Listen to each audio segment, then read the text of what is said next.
क्या आपने कभी सोचा है कि आपका दिमाग आपका सबसे बड़ा साथी होने के बजाय कभी कभी आपका सबसे बड़ा दुश्मन भी बन सकता है? ये सवाल जितना साधारण लगता है उतना ही गहराई में जाकर हमें चौंका देता है। हमारा दिमाग हमें वही दिखाता है जो वह दिखाना चाहता है, चाहे सच्चाई कुछ और ही क्यों ना हो। क्या आपने कभी महसूस किया है कि आप कुछ सोचने से खुद को रोक नहीं पाते, चाहे वह विचार आपके लिए कितना भी हानिकारक क्यों ना हो? यही दिमाग की सबसे रहस्यमय चाल है। इसे समझने के लिए हम एक ऐसी अद्भुत यात्रा पर निकलने वाले हैं जो आपको आपके दिमाग की अनदेखी गहराइयों तक ले जाएगी।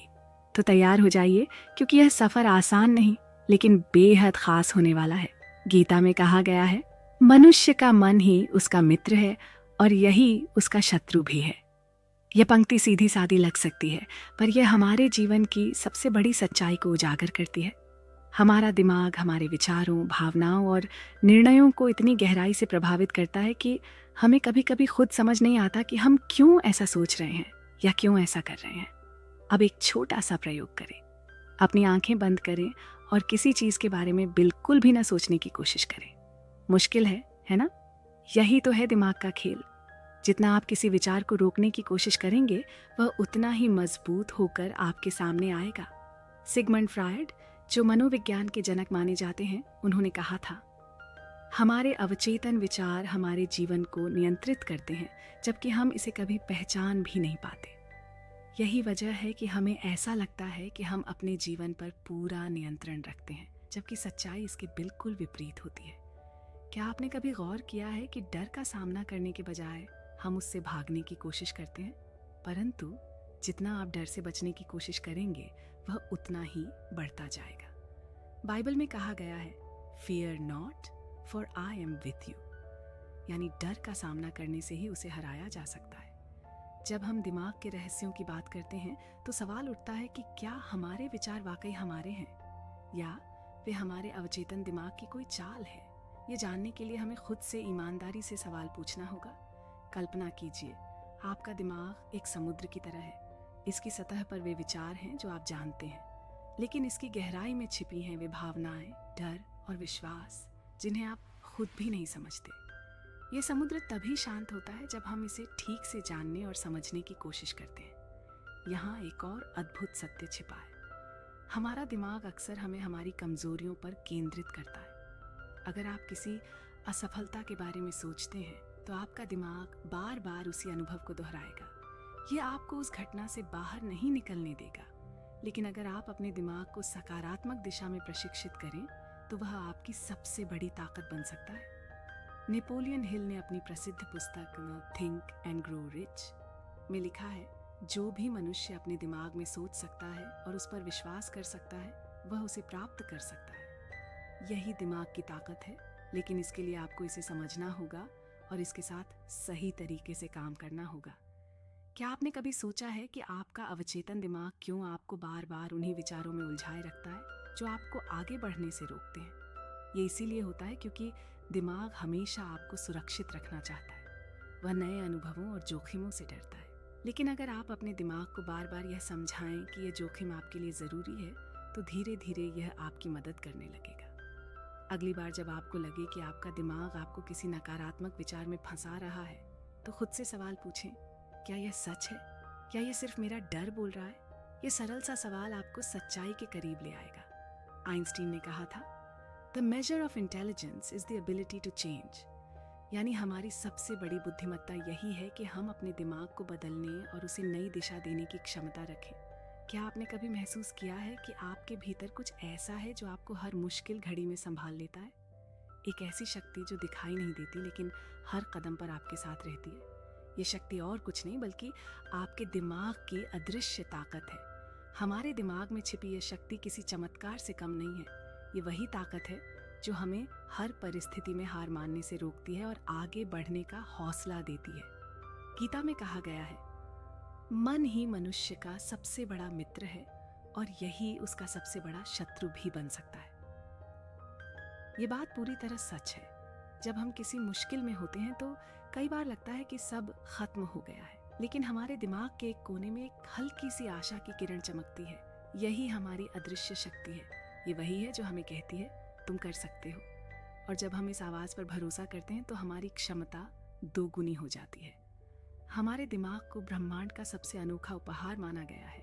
कई बार हम खुद को कमज़ोर समझते हैं, सोचते हैं कि हम किसी काम के काबिल नहीं हैं, लेकिन सच्चाई यह है कि हमारे दिमाग के पास हर समस्या का हल है। यह हमें सीमाओं से परे जाने की ताकत देता है।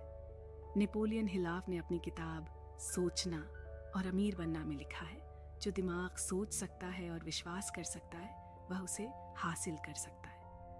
ये कोई कल्पना नहीं है बल्कि हकीकत है। जब हम ध्यान करते हैं या गहरी सोच में डूबते हैं तो हमें अपने भीतर एक अनोखी शांति और शक्ति का अनुभव होता है। ये वही ताकत है जो हमें बड़े से बड़े तूफानों का सामना करने की हिम्मत देती है।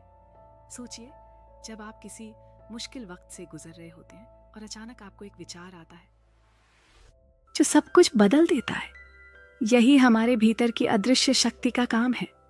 बाइबल में कहा गया है, फेथ कैन मूव माउंटेन्स। ये बात सिर्फ धार्मिक दृष्टिकोण से नहीं बल्कि वैज्ञानिक दृष्टिकोण से भी सही है। हमारे विश्वास और विचारों की ताकत इतनी गहरी होती है कि यह हमारी पूरी जिंदगी को बदल सकती है।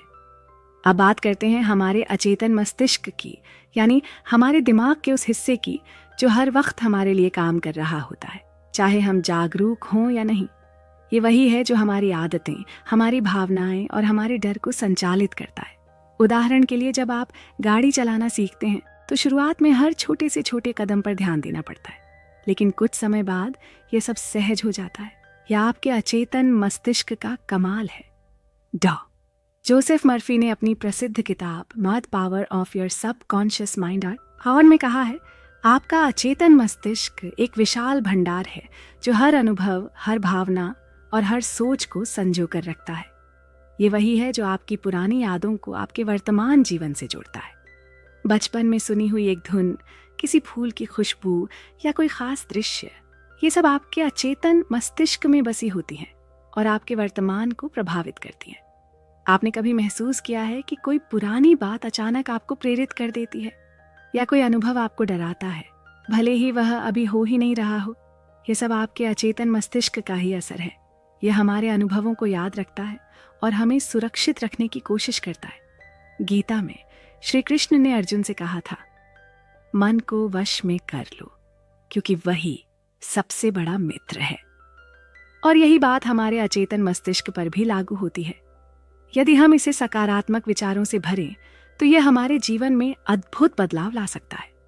सोचिए, अगर हम अपने अचेतन मस्तिष्क के साथ एक मजबूत रिश्ता बना लें तो क्या होगा? यह हमारे सपनों को सच करने में हमारी मदद करेगा। यह हमें उस व्यक्ति में बदल देगा जो हम बनना चाहते हैं। यह आसान नहीं है, लेकिन यह असंभव भी नहीं है। जब भी आप खुद पर संदेह करें, एक पल के लिए रुकें और अपने भीतर झांकें। आपकी अदृश्य शक्ति हमेशा आपके साथ है। क्या आप जानते हैं कि आपकी याददाश्त को और मजबूत और असरदार बनाया जा सकता है? ऐसा कोई जादू नहीं है, बल्कि यह आपके अपने दिमाग की छिपी हुई क्षमता है। हम सबके अंदर ऐसी शक्ति है जो हमारी याददाश्त को बढ़ा सकती है। सही आदतों, सकारात्मक सोच और थोड़े अभ्यास से यह मुमकिन है। गीता में कहा गया है, योगस्थ कुरु कर्माणि, यानी ध्यान और एकाग्रता से किया गया हर कार्य सफल होता है। याददाश्त बढ़ाने के सबसे सरल और प्रभावी तरीकों में से एक है ध्यान। जब आप ध्यान करते हैं तो आपके विचार स्थिर होते हैं और आपका मस्तिष्क नई जानकारी को गहराई से दर्ज करता है। सिर्फ 10 मिनट का ध्यान आपके दिमाग को ऐसी शक्ति देता है जिससे आप उन बातों को भी याद रख सकते हैं जिन्हें भूलने का डर था। एल्बर्ट आइंस्टीन ने एक बार कहा था, imagination is more important than knowledge. ये कथन याददाश्त पर भी लागू होता है। जब हम किसी चीज को याद रखना चाहते हैं तो उसे एक कहानी, चित्र या विचार में ढाल लें। यह तरीका आपके दिमाग में गहराई से बैठ जाता है। अब आइए बात करते हैं जानकारी को दोहराने की।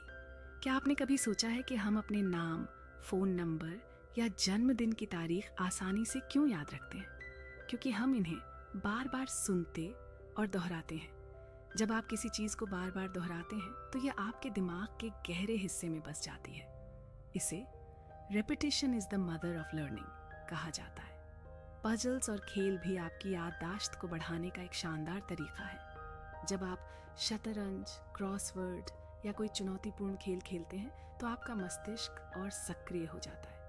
ये दिमाग को न केवल तरोताज़ा करता है बल्कि आपकी सोचने और याद रखने की क्षमता को भी बढ़ाता है। लेकिन एक और चीज़ है जो अक्सर अनदेखी रह जाती है, नींद। जी हाँ, अच्छी नींद याददाश्त के लिए उतनी ही ज़रूरी है जितना भोजन। जब आप सोते हैं तो आपका दिमाग दिन भर की जानकारी को व्यवस्थित करता है। नींद में ही आपके दिमाग के अंदर पुराने अनुभव और नई जानकारी एकजुट होती है। सोना सबसे अच्छी मेडिटेशन है, ये कहना दलाई लामा का है और इसमें कोई दो राय नहीं। भोजन का भी याददाश्त पर सीधा असर होता है। फल, सब्जियां और नट्स जैसे पोषक आहार आपके दिमाग के लिए ईंधन का काम करते हैं। आयुर्वेद में बादाम और अश्वगंधा का विशेष उल्लेख है जो दिमाग की कार्य क्षमता को बढ़ाने में मदद करते हैं। अब बात करते हैं मस्तिष्क के प्रोग्रामिंग की। आपका दिमाग एक कंप्यूटर की तरह है जिसमें आप जो डालते हैं वो वैसा ही काम करता है। अगर आप इसे सकारात्मक विचारों से भरें तो यह आपके जीवन में आश्चर्यजनक बदलाव लाएगा। गीता में कहा गया है, मनुष्य अपने विश्वास से निर्मित होता है। यदि आप सोचते हैं कि आप कुछ कर सकते हैं तो आप उसे ज़रूर कर पाएंगे। विजुअलाइजेशन यानी कल्पना कीजिए। कल्पना करें कि आपने वह मुकाम हासिल कर लिया है जिसका आपने हमेशा सपना देखा था। ये सिर्फ एक कल्पना नहीं है बल्कि आपके दिमाग को प्रेरित करने का तरीका है। जब आप खुद को सफल होते देखते हैं तो आपके अंदर आत्मविश्वास का संचार होता है। अपना वातावरण सकारात्मक बनाए रखें। प्रेरणा से भरे लोगों के साथ समय बिताएं। जैसा माहौल होगा वैसा ही आपका दिमाग काम करेगा। जिम रोनान ने कहा था, you are the average of the 5 people you spend the most time with। इसका मतलब है कि अगर आप सकारात्मक और ऊर्जावान लोगों के साथ रहेंगे तो आपका दिमाग भी वैसा ही बन जाएगा। ध्यान और मेडिटेशन से आपका दिमाग शांत होता है। इससे आप अपनी सोच को नियंत्रित कर पाते हैं। एक और तरीका है अपने विचारों को लिखना। जब आप अपने विचारों को कागज पर उतारते हैं तो आप उन्हें बेहतर तरीके से समझ सकते हैं और नकारात्मक सोच को सकारात्मक रूप में बदल सकते हैं। याद रखें, मस्तिष्क को प्रोग्राम करना समय और धैर्य मांगता है। ये एक यात्रा है जिसमें हर कदम पर आप बेहतर होते जाते हैं। अपने अंदर की शक्ति को पहचानें और अपने जीवन को नई ऊंचाइयों तक ले जाएं। दोस्तों, अगर ये वीडियो आपको पसंद आ रहा हो तो इसे लाइक जरूर करें। आपका एक लाइक हमें और बेहतरीन कंटेंट बनाने के लिए प्रेरित करता है। क्या आपने कभी सोचा है कि ध्यान और फोकस की ताकत से आप अपने जीवन को पूरी तरह बदल सकते हैं? जब आपका दिमाग शांत और केंद्रित होता है तो आपकी सोचने, समझने और काम करने की क्षमता कई गुना बढ़ जाती है। भगवत गीता में श्री कृष्ण ने कहा है, मन को वश में करना ही सबसे बड़ी विजय है। ये सिर्फ एक वाक्य नहीं बल्कि एक जीवन मंत्र है। आज की भाग दौड़ भरी जिंदगी में जहां हमारा ध्यान हर सेकंड बढ़ता रहता है, फोकस बनाए रखना एक चुनौती है। लेकिन अगर आप कुछ साधारण और प्रभावी आदतें अपनाएं तो यह नामुमकिन नहीं। ध्यान, मेडिटेशन इस सफर की पहली सीढ़ी है। कुछ मिनट के लिए अपनी सांसों पर ध्यान केंद्रित करें। सांस अंदर लें और बाहर छोड़ें और हर विचार को बिना रोके बहने दें। धीरे धीरे आपका मन शांत होने लगेगा। वैज्ञानिक शोध बताते हैं कि रोजाना 10 से 15 मिनट का ध्यान मस्तिष्क को तरोताजा करता है और आपकी एकाग्रता को मजबूत बनाता है। माइंडफुलनेस यानी हर पल को पूरी जागरूकता के साथ जीना आपकी मानसिक स्थिति को बेहतर करता है। जब आप खाना खा रहे हो तो सिर्फ खाने का स्वाद महसूस करें। चलते समय अपने कदमों की गिनती करें। ये छोटी छोटी बातें आपको वर्तमान में रहने की कला सिखाती हैं। जैसा कि थीच नहत हानेम ने कहा है, हर कदम शांति और खुशी की दिशा में उठाया जा सकता है। लेकिन हमारा सबसे बड़ा दुश्मन क्या है? स्मार्टफोन और डिजिटल उपकरण। जब भी आप कोई काम कर रहे हो तो खुद से पूछें, क्या वाकई मुझे अभी इस नोटिफिकेशन को देखना है? वैज्ञानिकों ने पाया है कि बार बार ध्यान भटकने से हमारी प्रोडक्टिविटी लगभग 40% तक गिर जाती है। एक समय में सिर्फ एक काम पर ध्यान केंद्रित करें और डिजिटल डिटॉक्स को अपनी आदत बनाएं। अगर आप लंबे समय तक काम करते हैं तो हर घंटे 5 से 10 मिनट का ब्रेक लें। इस दौरान थोड़ा टहलें, अपनी गर्दन और कंधों को हल्का खींचें। यह न केवल आपके शरीर को आराम देता है बल्कि दिमाग को भी तरोताजा करता है। अब बात करें शारीरिक व्यायाम की। क्या आप जानते हैं कि नियमित व्यायाम से आपका मस्तिष्क और ज्यादा सतर्क हो जाता है? जब आप योग या कोई भी शारीरिक गतिविधि करते हैं तो आपका शरीर सिर्फ फिट नहीं होता, बल्कि आपके मस्तिष्क में डोपामाइन और एंडोर्फिन जैसे केमिकल्स रिलीज होते हैं जो आपको खुश और फोकस्ड रखते हैं। अरस्तु ने कहा था, शरीर का स्वास्थ्य मन की शक्ति को बढ़ाता है। नींद, जिसे हम अक्सर हल्के में लेते हैं, आपकी मानसिक स्थिति को गहराई से प्रभावित करती है। जब आप अच्छी और पूरी नींद लेते हैं तो आपका मस्तिष्क नई ऊर्जा से भर जाता है। शोधकर्ताओं ने पाया है कि नींद के दौरान मस्तिष्क पूरे दिन की सूचनाओं को व्यवस्थित करता है, यानी एक अच्छी नींद आपको अगली सुबह और ज्यादा सतर्क और फोकस्ड बनाती है। अब बात करते हैं सपनों की। क्या आपने कभी महसूस किया है कि आपके सपने अक्सर आपके सबकॉन्शियस माइंड का आईना होते हैं? सपने हमारी छिपी हुई भावनाओं, इच्छाओं और उलझनों को सामने लाते हैं। सिगमंड फ्रायडोंकार्ट, जो मनोविश्लेषण के जनक माने जाते हैं, ने कहा था, सपने सबकॉन्शियस माइंड की खिड़की है। जब हम सोते हैं तो हमारा चेतन मन शांत हो जाता है और सबकॉन्शियस माइंड सक्रिय। यही वह समय है जब हमारे अंदर छिपी बातें सपनों के रूप में प्रकट होती हैं। सबकॉन्शियस माइंड प्रतीकों की भाषा बोलता है। अगर आपने कभी सपने में पानी देखा हो तो यह भावनाओं का प्रतीक हो सकता है।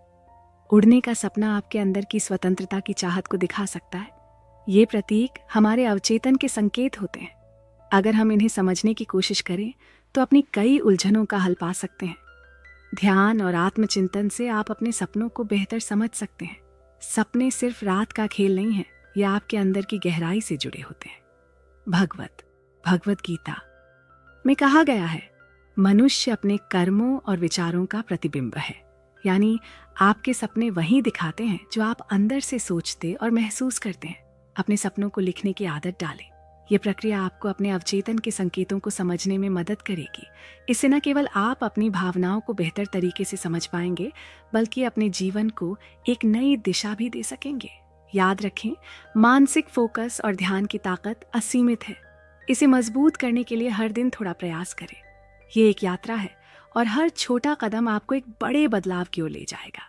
जीवन में सफलता का रहस्य आपके दिमाग को समझने और उसे सही दिशा देने में छिपा है।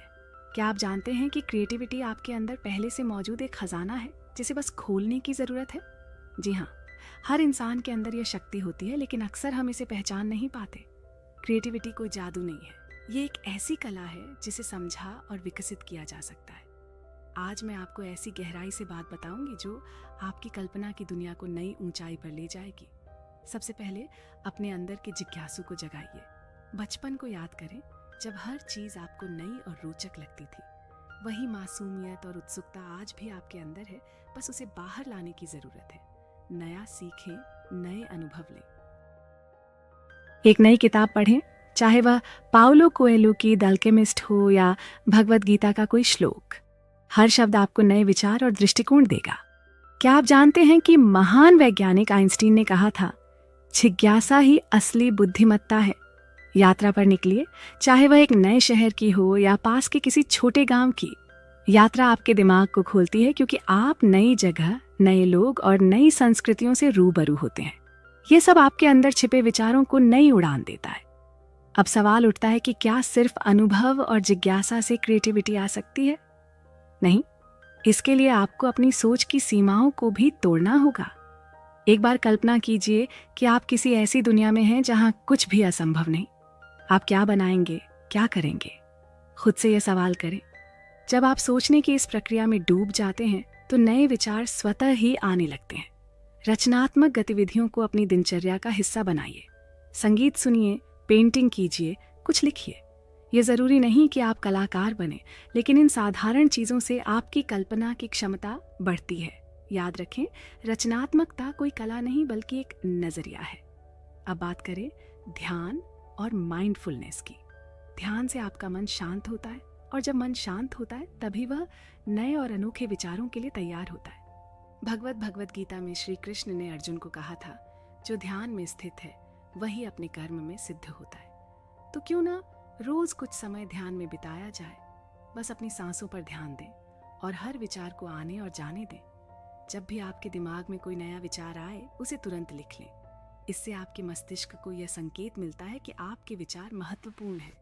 आप चाहे किसी डायरी का उपयोग करें या अपने फ़ोन का, यह आदत आपको हमेशा नए और बेहतरीन विचारों के करीब ले जाएगी। अपने भीतर के बच्चे को जगाना भी बहुत ज़रूरी है।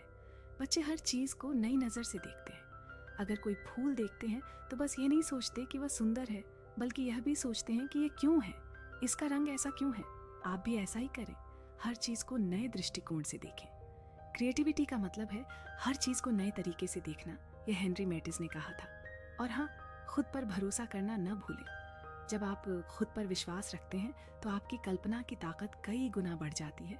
याद रखें, भगवान ने हमें उसकी छवि में बनाया है, जैसा कि बाइबल में कहा गया है। इसका मतलब है कि हमारे अंदर भी वही सृजनात्मक क्षमता है। ये ज़रूरी नहीं कि हर बार आपके प्रयास सफल हों। असफलता भी रचनात्मकता का हिस्सा है। हर असफलता से सीखें और आगे बढ़ें। थॉमस एडिसन ने एक बार कहा था, मैंने असफलता को नहीं बल्कि सफलता के 10,000 तरीके खोजे हैं। तो दोस्तों, आज ही अपने भीतर के जिज्ञासु को जगाइए, अपनी सोच की सीमाओं को तोड़िए और क्रिएटिविटी की उड़ान भरिए। जो भी आपने सीखा या महसूस किया, उसे अपने काम में उतारें। आपकी प्रतिक्रिया मेरे लिए अनमोल है। याद रखें, आप जितना सोचते हैं उससे कहीं ज़्यादा रचनात्मक हैं। बस उसे पहचानने की देर है। क्या आपने कभी सोचा है कि जब आप सोते हैं तो आपका मन आपके लिए काम करना बंद नहीं करता? सोचना बंद करना तो दूर, बल्कि यह आपके जीवन की सबसे गहरी परतों को खंगालता है। यही वह समय होता है जब हमारे सपने जन्म लेते हैं। सपने सिर्फ दृश्य नहीं होते, यह हमारे सबकॉन्शियस माइंड की भाषा होते हैं। चलिए, आज हम इस गहरे और रहस्यमयी विषय पर बात करते हैं कि कैसे हमारे सपने और सबकॉन्शियस माइंड जुड़े हुए हैं और यह जुड़ाव हमें हमारे जीवन के बारे में क्या सिखा सकता है। जब आप सोते हैं तो आपका चेतन मन, यानी वह हिस्सा जो दिन भर तर्क, सवाल और फैसले करता है, वह शांत हो जाता है। लेकिन आपका सबकॉन्शियस माइंड जाग जाता है। ये वही हिस्सा है जो आपके जीवन की हर याद, हर भावना और हर अनुभव को सहेज कर रखता है। जब आप सोते हैं तब यही सबकॉन्शियस माइंड सपनों के माध्यम से आपसे संवाद करता है। इसे आप अपनी ही आत्मा का आईना कह सकते हैं। कभी आपने महसूस किया है कि दिन भर जिन बातों पर आपने ध्यान नहीं दिया, वे सपनों में दिखाई देती हैं? ये इसीलिए होता है क्योंकि आपका सबकॉन्शियस माइंड उन सभी चीज़ों को उठाता है जो आपके चेतन मन से छूट जाती है। यही वजह है कि सपने कई बार हमारे डर, इच्छाओं या अनसुलझी उलझनों को सामने लाते हैं। क्या आप जानते हैं कि महान मनोवैज्ञानिक सिगमंड फ्रायड ने कहा था, सपने हमारी अवचेतन इच्छाओं का प्रतिबिंब होते हैं। उनके अनुसार हर सपना कुछ कहता है। मसलन, अगर आपने सपना देखा कि आप उड़ रहे हैं तो यह आपकी आज़ादी की गहरी इच्छा को दर्शा सकता है। अगर आपने पानी देखा तो यह आपकी भावनाओं का प्रतीक हो सकता है। सपनों की यह भाषा प्रतीकों में होती है, जिसे समझना एक अद्भुत कला है। भगवत गीता में भी कहा गया है कि मनुष्य का मन उसके कर्म और विचारों का भंडार है। यही कारण है कि सपने हमें हमारी समस्याओं का हल देते हैं। जब आप किसी उलझन में होते हैं और उसका हल नहीं ढूंढ पाते, तो कई बार आपका सबकॉन्शियस माइंड सपने के माध्यम से आपको जवाब देता है। ये इसीलिए संभव है क्योंकि सबकॉन्शियस माइंड उन चीज़ों को भी देख और समझ सकता है जो आपके चेतन मन से छिपी रहती हैं। अब सवाल ये उठता है कि इन सपनों को समझा कैसे जाए। इसका उत्तर है ध्यान और आत्मचिंतन। जब आप अपनी सोच को शांत करते हैं और अपने भीतर झांकते हैं, तब आप अपने सपनों को बेहतर तरीके से समझ पाते हैं। यह प्रक्रिया आपको अपने मन की गहराइयों में ले जाती है। यही नहीं, जब आप ध्यान करते हैं तो आप अपने सबकॉन्शियस माइंड से सीधा जुड़ाव महसूस करते हैं। सपने हमें खुद को समझने का एक अद्भुत जरिया देते हैं। ये न सिर्फ हमारी छिपी हुई भावनाओं को बाहर लाते हैं, बल्कि हमें अपने जीवन की दिशा में भी मदद करते हैं। उदाहरण के लिए, अगर आप बार बार एक ही सपना देख रहे हैं तो यह संकेत हो सकता है कि आपका सबकॉन्शियस माइंड आपसे कुछ कहना चाहता है। इसे समझने के लिए आपको उस पर ध्यान देना होगा। अब बात करते हैं माइंड पावर एक्सरसाइज की। यह एक्सरसाइज आपके दिमाग को एक नई शक्ति और नई दिशा देती है। कल्पना कीजिए कि आपका दिमाग एक अनमोल खजाना है और इसे खोजने के लिए आपको बस सही उपकरण चाहिए। सबसे पहले विजुअलाइजेशन यानी कल्पना का अभ्यास करें। अगर आप किसी खास लक्ष्य को पाना चाहते हैं तो अपनी आंखें बंद करें और खुद को उसे प्राप्त करते हुए महसूस करें। जैसे, अगर आपका सपना एक खूबसूरत जगह पर जाना है तो खुद को वहां देखें, उस हवा को महसूस करें, वहां की खुशबू को महसूस करें। ये प्रक्रिया न सिर्फ आत्मविश्वास बढ़ाती है बल्कि आपके दिमाग को उस लक्ष्य को पाने के लिए प्रेरित करती है। कल्पना ही हर महान चीज की शुरुआत होती है, ये कहा था नेपोलियन हिल ने। इसके बाद माइंडफुलनेस मेडिटेशन का अभ्यास करें। दिन में कुछ समय अपनी सांसों पर ध्यान दें। जब आप ऐसा करते हैं तो आपका दिमाग वर्तमान क्षण में रहता है। यह न सिर्फ आपके तनाव को कम करता है बल्कि आपके दिमाग को एक नई स्पष्टता भी देता है। अपने दिमाग को चुनौती देना भी जरूरी है। हर दिन कुछ नया सीखें, चाहे वह एक नई भाषा हो, कोई नया हुनर हो या कोई नई किताब हो। यह अभ्यास आपके दिमाग को सक्रिय और रचनात्मक बनाता है। एक सीखने वाला मन हमेशा जवान रहता है, ये कहा था हेनरी फोर्ड ने। और सबसे खास बात, खुद के साथ समय बिताएं। दिन में कुछ मिनट अपने विचारों और भावनाओं को समझने में लगाएं। इससे आप न सिर्फ खुद को बेहतर तरीके से समझ पाएंगे बल्कि अपने जीवन की दिशा भी स्पष्ट कर पाएंगे। क्या आप जानते हैं कि डर और तनाव हमारी जिंदगी के सबसे बड़े दुश्मन बन सकते हैं? ये सिर्फ हमारे दिमाग को नहीं बल्कि शरीर को भी जकड़ लेते हैं। सोचिए, आप अपने लक्ष्य तक पहुंचना चाहते हैं पर डर आपके कदम रोक ले। आप खुश रहना चाहते हैं पर तनाव आपकी मुस्कान छीन ले। ये सच है कि आज की भाग दौड़ भरी जिंदगी में डर और तनाव से बचना मुश्किल लगता है, लेकिन नामुमकिन नहीं। तो चलिए, आज इस वीडियो में हम आपको कुछ ऐसे रहस्यमयी लेकिन बेहद आसान तरीके बताएंगे जिनसे आप न सिर्फ डर और तनाव को जीत पाएंगे बल्कि एक नई ऊर्जा और आत्मविश्वास के साथ अपनी जिंदगी को जी पाएंगे। जब भी डर या तनाव महसूस हो, बस गहरी सांस लीजिए। सुनने में ये बहुत सा साधारण लगता है पर यह तकनीक अद्भुत है। सोचिए, हर गहरी सांस के साथ आप अपनी परेशानियों को बाहर फेंक रहे हैं। भगवद गीता में भगवान कृष्ण ने कहा है, मन को स्थिर रखने के लिए सांस का अनुशासन सबसे पहली सीढ़ी है। तो जब भी लगे कि डर या तनाव हावी हो रहा है, एक शांत जगह पर बैठें, अपनी आंखें बंद करें और धीरे धीरे सांस अंदर लें, कुछ पल रोकें और फिर छोड़ें। ऐसा 3 से 4 बार करें और आप खुद को हल्का और स्थिर महसूस करेंगे। माइंडफुलनेस मेडिटेशन का कमाल तो आपने सुना ही होगा। ये तकनीक आपके दिमाग को वर्तमान में लेकर आती है। अक्सर हमारा दिमाग अतीत की गलतियों और भविष्य की चिंताओं में उलझा रहता है, लेकिन माइंडफुलनेस मेडिटेशन से आप अपने विचारों को बस देख सकते हैं, जैसे किसी फिल्म की स्क्रीन पर चलती तस्वीरें। बाइबल में भी कहा गया है, be still and know that I am God. यानी जब हम खुद को शांत करते हैं तो हम अपने भीतर की दिव्यता को पहचान पाते हैं। अब बात करते हैं सकारात्मक सोच की। क्या आप जानते हैं कि नकारात्मक सोच आपका सबसे बड़ा शत्रु है? जब आप खुद से कहते हैं, मुझे यह नहीं होगा, मैं फेल हो जाऊंगा, तो आप अपनी ही हार तय कर लेते हैं। इसके बजाय खुद से कहें, मैं यह कर सकता हूँ। नेपोलियन हिल ने अपनी प्रसिद्ध किताब थिंक एंड ग्रो रिच में लिखा है, जो आप सोच सकते हैं और विश्वास कर सकते हैं, उसे आप प्राप्त कर सकते हैं। तो खुद पर भरोसा रखिए और हर सुबह सकारात्मक बातों के साथ शुरुआत कीजिए। क्या आप जानते हैं कि व्यायाम सिर्फ शरीर को ही नहीं, दिमाग को भी ताकत देता है? जब आप टहलते हैं, दौड़ते हैं या योग करते हैं, तो आपके शरीर में ऐसे हार्मोन बनते हैं जो आपको खुश रखते हैं। यही कारण है कि नियमित व्यायाम करने वाले लोग मानसिक रूप से अधिक मजबूत होते हैं। तो अगर कभी लगे कि तनाव आपको जकड़ रहा है, तो तुरंत उठिए और किसी भी शारीरिक गतिविधि में लग जाइए। क्या आपने महसूस किया है कि जब हम खाली होते हैं तो हमारा दिमाग नकारात्मक विचारों से भर जाता है? ये बिल्कुल ऐसा ही है जैसे खाली जगह पर धूल जम जाती है। इसलिए अपने दिमाग को व्यस्त रखें, कोई किताब पढ़ें, संगीत सुनें या कुछ नया सीखें। हर नई चीज़ आपको आत्मविश्वास और खुशी देती है। डर से भागने का कोई फायदा नहीं है। जब आप डर का सामना करते हैं तो वह कमज़ोर पड़ जाता है। यह ऐसा ही है जैसे किसी अंधेरे कमरे में जाकर लाइट ऑन करना। आपके डर का ज़्यादातर हिस्सा आपकी कल्पना का परिणाम होता है। जॉन एफ कैनेडी ने कहा था, The only thing we have to fear is fear itself। यानी डरने की सबसे बड़ी वजह खुद डर है। पर्याप्त नींद लेना भी ज़रूरी है। नींद का महत्व आप इस बात से समझ सकते हैं कि जब हम सोते हैं तो हमारा दिमाग खुद को रीसेट करता है। अगर आप पर्याप्त और अच्छी नींद लेते हैं तो आपका दिमाग नई ऊर्जा और स्पष्टता के साथ काम करता है। अपने दिल की बात करना मत भूलिए। अगर आप अपने डर और तनाव को अंदर ही अंदर दबाएंगे तो वह और बढ़ेगा। किसी ऐसे व्यक्ति से बात करें जिस पर आप भरोसा करते हैं। उनकी बातों से आपको नया नजरिया मिलेगा और आपका मन हल्का होगा। आभार प्रकट करना यानी ग्रैटिट्यूड एक ऐसी तकनीक है जो आपके जीवन को बदल सकती है। हर दिन उन चीज़ों के बारे में सोचिए जिनके लिए आप कृतज्ञ हैं, चाहे वह आपकी सेहत हो, परिवार हो या आपके पास जो कुछ भी है। जब आप कृतज्ञता व्यक्त करते हैं तो आपकी सोच सकारात्मक होती है। और आखिर में लक्ष्य बनाएं और उनके लिए योजना बनाएं। बिना योजना के डर और तनाव का सामना करना मुश्किल हो सकता है। अगर आप किसी चुनौती का सामना कर रहे हैं तो उसे छोटे छोटे हिस्सों में बांटें और हर दिन एक कदम आगे बढ़ें। डर और तनाव को हराना कोई जादू नहीं है, बल्कि यह आपकी सोच और आपकी आदतों पर निर्भर करता है।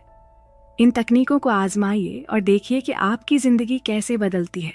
खुद पर भरोसा रखिए, क्योंकि आप उस शक्ति के मालिक हैं जो हर चुनौती को जीत सकती है। कल्पना कीजिए कि आप अपनी जिंदगी में एक ऐसे मोड़ पर खड़े हैं जहां से दो रास्ते निकलते हैं।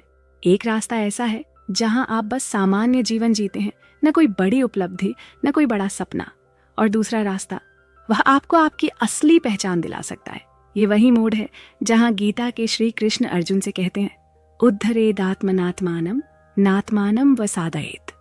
इसका अर्थ है कि अपने ही भीतर अपनी मुक्ति का रास्ता खोजो, क्योंकि तुम्हारे प्रश्नों का उत्तर तुम खुद हो। अब सोचिए, क्या आपके सवालों का जवाब भी आपके भीतर हो सकता है? अध्यात्म और विज्ञान दोनों यही कहते हैं कि इंसान का शरीर और मन एक चमत्कार है। स्टीव जॉब्स, जिन्होंने दुनिया को आईफोन जैसा आविष्कार दिया, कहते थे, आपका समय सीमित है, इसलिए इसे दूसरों की जिंदगी जीने में बर्बाद न करें, अपने दिल की सुने। लेकिन सवाल यह है कि हम अपने दिल की सुने तो कैसे, जब दिमाग सवालों से भरा हो और मन उलझनों से। अगर हम जीवन के हर पहलू को गहराई से देखें तो पाएंगे कि सबसे बड़ा रहस्य संतुलन में छिपा है। थॉमस ए एडिसन, जिन्होंने बल्ब का आविष्कार किया, कहा करते थे कि जीवन में सफलता उन्हीं को मिलती है जो कोशिश करते रहते हैं। लेकिन अगर आप अपने मन और शरीर का सही उपयोग करना नहीं जानते तो कोशिश भी बेकार हो जाती है। क्या आपने कभी ध्यान दिया है कि जब आप अपने शरीर को स्वस्थ रखते हैं तो मन अपने आप शांत हो जाता है? योग और आयुर्वेद यही सिखाते हैं। पतंजलि, जिन्होंने योग सूत्र लिखा, कहते हैं, योग चित्त की वृत्तियों का निरोध है। यानी योग वह माध्यम है जिससे आप अपने मन को काबू में कर सकते हैं। आधुनिक विज्ञान भी अब इस बात को स्वीकार करता है। 2019 में हार्वर्ड यूनिवर्सिटी की एक स्टडी ने यह साबित किया कि ध्यान, मेडिटेशन करने से न केवल तनाव कम होता है, बल्कि मस्तिष्क की क्षमता भी बढ़ती है। और सोचिए, ये वही बात है जो गीता, बाइबल और कुरान सदियों से सिखा रहे हैं। बाइबल में लिखा है, be still and know that I am God, यानी खुद को शांत करो और ईश्वर को महसूस करो। अब सवाल उठता है कि यह सब बातें हमारी जिंदगी में कैसे लागू होती है। मान लीजिए आप एक ऐसे व्यक्ति हैं जो अपने जीवन में किसी खास उद्देश्य की तलाश में हैं, लेकिन समस्या यह है कि आपको समझ नहीं आ रहा कि शुरुआत कहाँ से करें। तो सबसे पहला कदम क्या होना चाहिए? पहला कदम है अपने आप से जुड़ना। ये जुड़ाव किसी साधारण काम जैसा नहीं है। ये वैसा है जैसा एक गहरे समुद्र में गोता लगाना। वहां आपको शुरुआत में डर लगता है, लेकिन जैसे जैसे आप गहराई में जाते हैं आपको नए नए मोती और खजाने मिलते हैं। टोनी रॉबिन्स, जो एक महान प्रेरक वक्ता हैं, कहते हैं, quality questions create a quality life. यानी अगर आप सही सवाल पूछेंगे तो आपका जीवन भी बेहतर होगा। और ये सही सवाल कौन पूछेगा? आप खुद। हमारा जीवन, हमारी आदतें और हमारा सोचने का तरीका सब एक दूसरे से जुड़े हुए हैं। जब आप अपने मन को शांत करते हैं तो आपकी सोचने की क्षमता बढ़ जाती है, और जब सोचने की क्षमता बढ़ती है तो आपकी कार्य क्षमता भी कई गुना हो जाती है। आयुर्वेद में कहा गया है कि मन ही जीवन का आधार है। यानी अगर आपका मन सही दिशा में है तो जीवन में कुछ भी असंभव नहीं है। क्या आपको पता है कि महान वैज्ञानिक आइंस्टीन भी ध्यान किया करते थे? उन्होंने कहा था, imagination is more important than knowledge. लेकिन ये कल्पना तभी काम करती है जब आपका मन और मस्तिष्क शांत हो। और बात सिर्फ आयुर्वेद या विज्ञान की नहीं है। अगर हम प्राचीन धर्म ग्रंथों को पढ़ें तो पाएंगे कि हर एक धर्म यही सिखाता है कि जीवन में सफलता और शांति पाने का सबसे अच्छा तरीका आत्म अन्वेषण है। कुरान में लिखा है, Indeed, Allah will not change the condition of a people until they change what is in themselves. यानी ईश्वर तब तक आपकी मदद नहीं करेगा जब तक आप खुद अपनी मदद करने की कोशिश न करें। अब बात आती है कि आप ये सब कैसे कर सकते हैं। सबसे पहले अपनी दिनचर्या को संतुलित करें। सुबह जल्दी उठें और ध्यान, मेडिटेशन करें। ध्यान का मतलब केवल आंखें बंद करना नहीं है, इसका अर्थ है कि आप अपने भीतर की गहराई को महसूस करें। दूसरा, अपने शरीर को स्वस्थ रखें, क्योंकि जब शरीर स्वस्थ होगा तो मन भी स्वस्थ रहेगा। महात्मा गांधी ने कहा था, it is health that is real wealth and not pieces of gold and silver, यानी असली दौलत आपका स्वास्थ्य है। तीसरा, हर दिन कुछ नया सीखने की आदत डालें, चाहे वह एक नई भाषा हो, एक नया हुनर हो या किसी किताब का नया अध्याय।